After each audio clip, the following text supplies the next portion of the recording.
right? We always end. Reb Chananya ben Akasha Omer Rotza Kodesh Baruch Hu L'Zakas Yisrael Ficha Chirbel and Torah Mitzvos.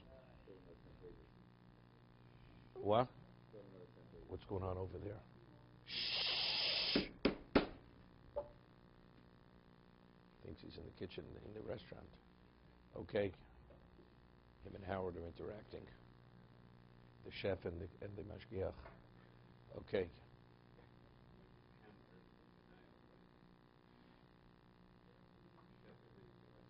I got it. When you're a mashgiach, you go after whoever has relevance. Okay. Rotza Kodesh Baruch Hu L'Zakus Yisrael. Leficha Achir B'Lam Torah Mitzvah Shneim Hashem Chofetz Matzitko Yalto Torah B'Yadir. So this is the obvious question. If HaKadosh Baruch Hu wants to bring merit to us, so Leficha Achir B'Lam Torah Mitzvah. If you have less to contend with, it's easier to control. Right? That's the same question the Rambam in Pirkei Avot asks. What? Right? If you have less, let's say you'd have 100. So you have so many. What? No, he had more than one. Adam had more than one mitzvah. Yeah, he was commanded. He wasn't permitted to kill. He wasn't permitted to do a number of things. Idolatry, all these things were. He had Shev mitzvahs b'nei Noach. They're called b'nei Noach.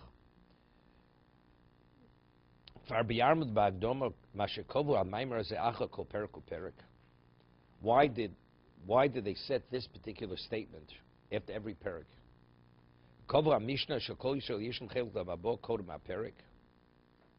Right, the parak is introduced. It starts off Pirkei Avos, right?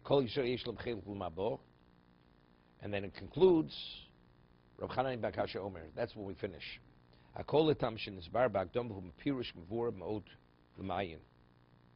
Okay, and we have to review that. The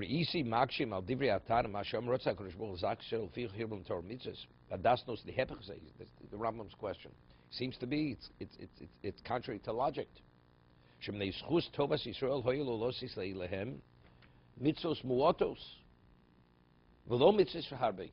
Better with less than more. It's less to contend with. But the likelihood to fail. So he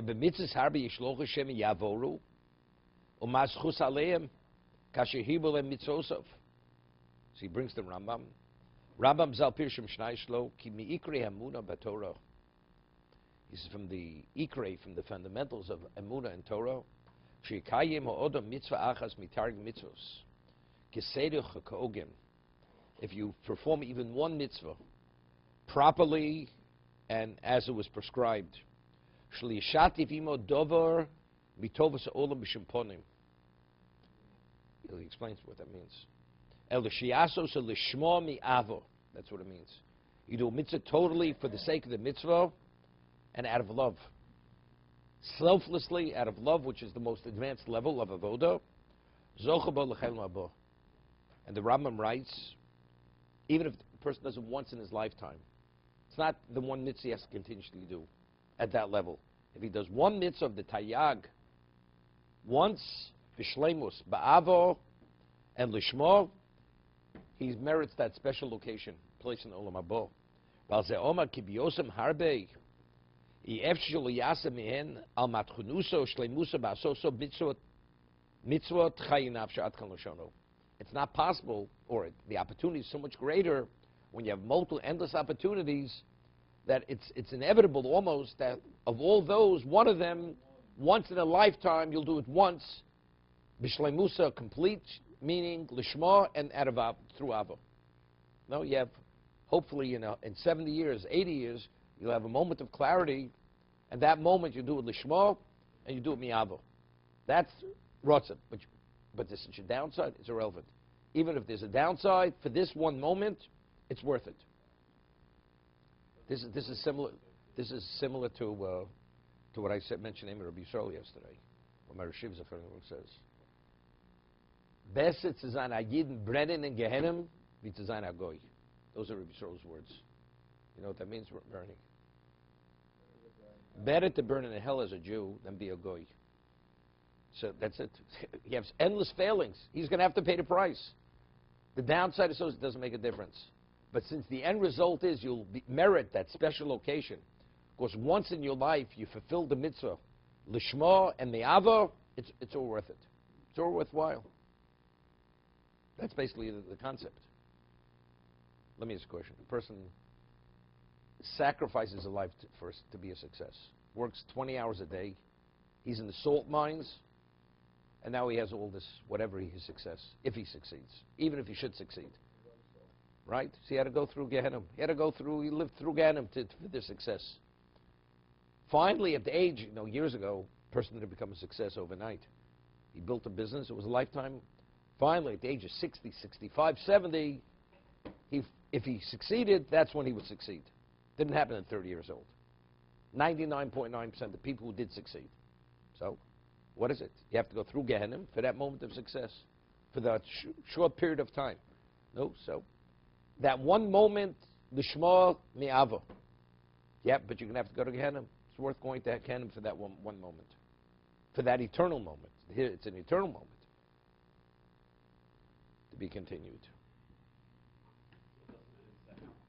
That's why Howard starts with the feet of the chair. He's working his way up.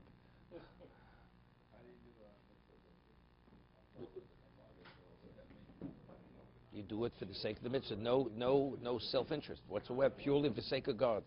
Purely for the sake of Hashem. Right? A person could have a moment of clarity for whatever reason, and you do it. And mi'avo, out of love.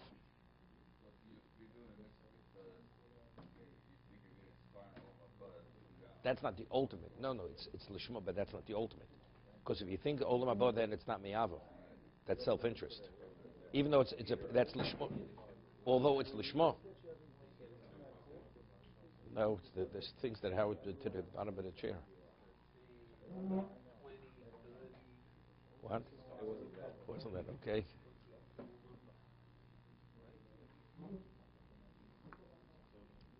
Chaim, it's empty. I think.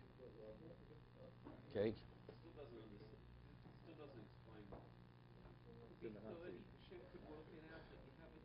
Well, he's not going on the number. Hirba lehem Torah mitzvos. Hirba. He's going on the number. He gave many. He's not speaking about the number. Why 613? He's not talking about 613. 613 is a different discussion. 613 is Ramach Shasa. That's the number.